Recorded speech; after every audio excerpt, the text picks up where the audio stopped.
Kannur municipal കോർപ്പറേഷനിലെ കൗൺസിലറായി തെരഞ്ഞെടുക്കപ്പെട്ട Manjusha P എന്ന ഞാൻ നിയമാനുസരണം നടപ്പാക്കിയ ഇന്ത്യൻ ഭരണഘടനയോട് യഥാർത്ഥമായ വിശ്വാസവും കൂറും പുലർത്തുമെന്നും ഭയശങ്കയോ മമതയോ വാത്സല്യമോ വിദ്വേഷമോ കൂടാതെ ഞാൻ എന്റെ ഔദ്യോഗിക ഇപ്പോൾ കാണുന്ന ദൃശ്യങ്ങൾ കണ്ണൂർ കോർപ്പറേഷനിൽ നിന്നുള്ളതാണ്. അല്പസമയം മുൻപാണ് റിജിൽ മാക്കുറ്റി ഭരണഘടന കയ്യിലേന്തി സത്യപ്രതിജ്ഞ ചെയ്തത്. ഇനി നമ്മൾ കോഴിക്കോട് കോർപ്പറേഷനിലേക്ക് പോകുന്നു. ഷഹദ് റഹ്മാൻ വിവരങ്ങളുമായി. ഷഹദ്, കോഴിക്കോട് കോർപ്പറേഷനിലും സത്യപ്രതിജ്ഞ ചടങ്ങ് തുടരുകയാണല്ലോ, വിവരങ്ങൾ.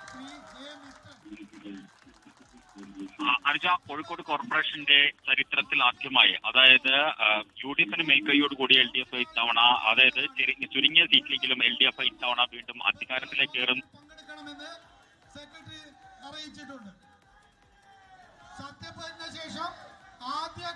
എല്ലാ കോർപ്പറേഷനുകളിലും സത്യപ്രതിജ്ഞാ ചടങ്ങ്, കൗൺസിലർമാരുടെ സത്യപ്രതിജ്ഞാ ചടങ്ങ് തുടരുകയാണ്. ഭരണസമിതികളുടെ കാലാവധി ഇന്നലെ അവസാനിച്ചിരുന്നു. അതുകൊണ്ടാണ് ഇന്ന് അവധി ദിനമായിട്ടും സത്യപ്രതിജ്ഞ നടത്തുന്നത്. പുതിയ ഭരണസമിതികൾക്ക് ചുമതല ഏൽക്കേണ്ടതുണ്ട്. അപ്പോൾ ആ തരത്തിലേക്ക് സത്യപ്രതിജ്ഞാ ചടങ്ങുകൾ പുരോഗമിക്കുകയാണ്. വിവിധയിടങ്ങളിൽ ഇതിനോടകം തന്നെ സത്യപ്രതിജ്ഞാ ചടങ്ങ് കുറേ പൂർത്തിയായിട്ടുണ്ട്. ഇപ്പോൾ മറ്റുള്ളവർ കൂടി സത്യപ്രതിജ്ഞ നടത്തുകയാണ്. ആദ്യം മുതിർന്ന അംഗം എന്ന തരത്തിലേക്കാണ് എല്ലായിടത്തും സത്യപ്രതിജ്ഞ നടത്തുന്നത്. അതിൻ്റെ ചടങ്ങുകളുടെ തത്സമയ ദൃശ്യങ്ങൾ വിവിധ ഇടങ്ങളിൽ നിന്നുള്ള തത്സമയ ദൃശ്യങ്ങളാണ് കാണുന്നത്. അതിൽ ഏറ്റവും പ്രധാനപ്പെട്ട ഒരു കോർപ്പറേഷൻ തന്നെയാണ് തിരുവനന്തപുരം കോർപ്പറേഷൻ. അവിടെ മേയർ ആരാകുമെന്നൊക്കെയുള്ളതിൽ ഇപ്പോഴും അഭ്യൂഹങ്ങളുണ്ട്. അത് കൊച്ചിയുടെ കാര്യത്തിലും ആരാകും എന്നൊക്കെയുള്ള ഒന്നിലേറെ പേരുകൾ ഇപ്പോഴും കേൾക്കുന്നുണ്ട്. ടേം വ്യവസ്ഥയിലേക്ക് പോകുമോ എന്നൊക്കെയുള്ള സംശയം അതെല്ലാം തുടരുന്നുണ്ട്.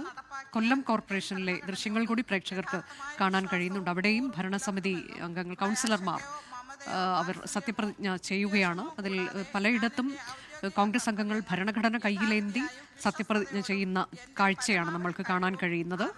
കൊല്ലം കോർപ്പറേഷനിൽ നിന്നുള്ള ദൃശ്യങ്ങൾ തത്സമയം. ഈശ്വരനാമത്തിൽ സത്യപ്രതിജ്ഞ ചെയ്യുന്നു. Division 46 Udayamarthandapuram Shrimati Dhanya S. അരുൺരാജാണ് വിവരങ്ങളുള്ളത്. അരുൺരാജ്, വിശദാംശങ്ങൾ. 30 വർഷത്തിന് ശേഷമാണ് കൊല്ലം കോർപ്പറേഷന്റെ ഭരണം UDF കൈകളിലേക്ക് എത്തുന്നത്. അതിന്റെ വലിയ ആഘോഷമാണ് കഴിഞ്ഞ ഏതാനും മണിക്കൂറുകളായി UDF കൊല്ലം നഗരത്തിൽ നടത്തുന്നത്. ഇപ്പോൾ കൗൺസിൽ അംഗങ്ങളുടെ സത്യപ്രതിജ്ഞയാണ് നടത്തിക്കൊണ്ടിരിക്കുന്നത്. മുതിർന്ന അംഗം ഇപ്പോൾ സത്യപ്രതിജ്ഞാ വാചകം ചൊല്ലിക്കൊടുക്കുകയാണ്. അയ്യപ്പന്റെ നാമത്തിലും ഈശ്വര നാമത്തിലും ഒക്കെയാണ് സത്യപ്രതിജ്ഞ ഇപ്പോൾ നടക്കുന്നത്. BJP അംഗങ്ങളാണ് അയ്യപ്പന്റെ നാമത്തിൽ സത്യപ്രതിജ്ഞ ചെയ്ത് അധികാരത്തിലേക്ക് ഏറുന്നത്. 30 വർഷത്തിന് ശേഷമാണ് UDF കൊല്ലം കോർപ്പറേഷന്റെ ഭരണം വീണ്ടും തിരിച്ചു പിടിക്കുന്നത്. CPM ഇത്തവണ CPM-നും CPI-ക്കും കൂടി ആകെ 16 സീറ്റിലേക്ക് ഒതുങ്ങേണ്ട അവസ്ഥയെത്തി. ഇപ്പോൾ മേയർ, കൊല്ലത്തെ UDF മേയർ സ്ഥാനാർത്ഥിയായിരുന്ന മേയറായി അടുത്ത നിയുക്ത മേയറായി അവരോധിക്കപ്പെടുന്ന AK ഹബീസ് ഇപ്പോൾ സത്യപ്രതിജ്ഞയ്ക്ക് എത്തുന്ന ദൃശ്യങ്ങളാണ് ഇപ്പോൾ പ്രേക്ഷകർ കാണുന്നത്. വലിയ ആവേശം ജില്ലയിലെ മുഴുവൻ UDF കേന്ദ്രങ്ങളിൽ നിന്നുള്ള പ്രവർത്തകരെ എത്തിച്ചുകൊണ്ടുള്ള വലിയ ആഘോഷങ്ങൾക്കാണ് UDF ആഹ്വാനം ചെയ്തിട്ടുള്ളത്. ഇപ്പോൾ UDF മേയർ സ്ഥാനാർത്ഥിയെ ഉയർത്തിക്കാട്ടിയ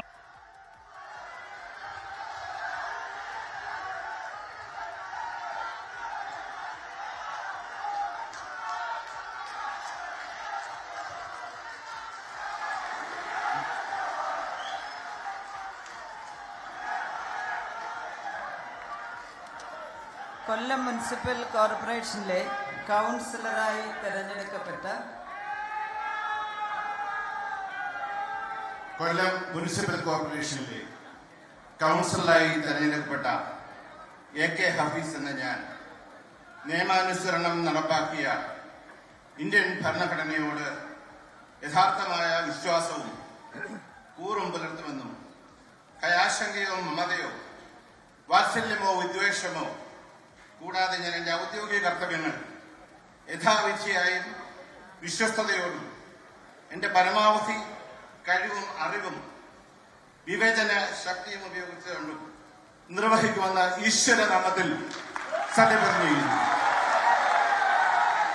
ഡിവിഷൻ 48 പോർട്ട് ശ്രീമതി വിൻസി ബൈജു.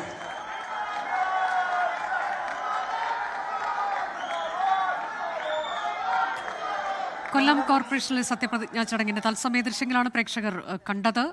അവിടെ UDF-നെ സംബന്ധിച്ച് വലിയ നേട്ടമാണ്. NDA-ക്കും നേട്ടമുണ്ടാക്കിയിട്ടുണ്ട്. എന്നാൽ കോട്ടയായ LDF കോട്ട എന്നറിയപ്പെടുന്ന കൊല്ലത്തിന് LDFന് വലിയ തിരിച്ചടി ഉണ്ടായിട്ടുണ്ട്. ഇപ്പോൾ സത്യപ്രതിജ്ഞാ ചടങ്ങ് പുരോഗമിക്കുകയാണ്. പുതുതായി തദ്ദേശ സ്ഥാപനങ്ങളിൽ തെരഞ്ഞെടുക്കപ്പെട്ട അംഗങ്ങളാണ് സത്യപ്രതിജ്ഞ ചെയ്തുകൊണ്ടിരിക്കുന്നത്. ത്രിതല പഞ്ചായത്തുകളിലും മുനിസിപ്പാലിറ്റികളിലെയും അംഗങ്ങൾ ആദ്യം സത്യപ്രതിജ്ഞ ചെയ്തു. ഇപ്പോൾ കോർപ്പറേഷൻ കൗൺസിലർമാരുടെ സത്യപ്രതിജ്ഞയാണ് നടക്കുന്നത്. തിരുവനന്തപുരം കോർപ്പറേഷനിലേക്ക് നമ്മൾ ഒരിക്കൽ കൂടി പോകുന്നു. ശ്രീലേഖ സത്യപ്രതിജ്ഞ ചെയ്യാൻ എത്തുന്നു. തത്സമയ ദൃശ്യങ്ങൾ.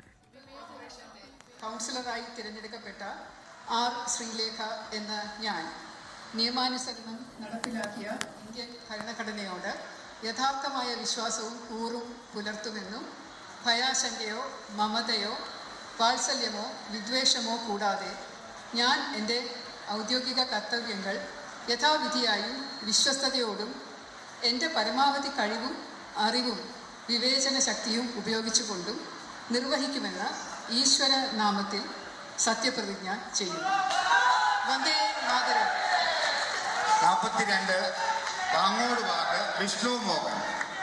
ഈശ്വരനാമത്തിൽ മുൻ DGP കൂടിയായ ആർ ശ്രീലേഖ സത്യപ്രതിജ്ഞ ചെയ്തു. വന്ദേ മാതരം എന്ന് പറഞ്ഞുകൊണ്ടാണ് അവർ സത്യപ്രതിജ്ഞാ ചടങ്ങ് അവസാനിപ്പിച്ചത്. ഇപ്പോൾ തത്സമയ ദൃശ്യങ്ങൾ പ്രേക്ഷകർ കാണുകയാണ്. വിവിധ ഇടങ്ങളിൽ നിന്നുള്ള കോർപ്പറേഷനുകളിൽ കൗൺസിലർമാരായി തിരഞ്ഞെടുക്കപ്പെട്ടവരുടെ സത്യപ്രതിജ്ഞാ ചടങ്ങ് പുരോഗമിക്കുകയാണ്. ലോകത്തെവിടെയായാലും ഏത് സമയത്തും 24 വാർത്തകളും ഓഗ്മെന്റഡ് റിയാലിറ്റി പാക്കേജുകളും എക്സ്പ്ലെയിനറുകളും വിശദമായി കാണാൻ ഞങ്ങളുടെ YouTube ചാനൽ നിങ്ങൾക്ക് സബ്സ്ക്രൈബ് ചെയ്യാം.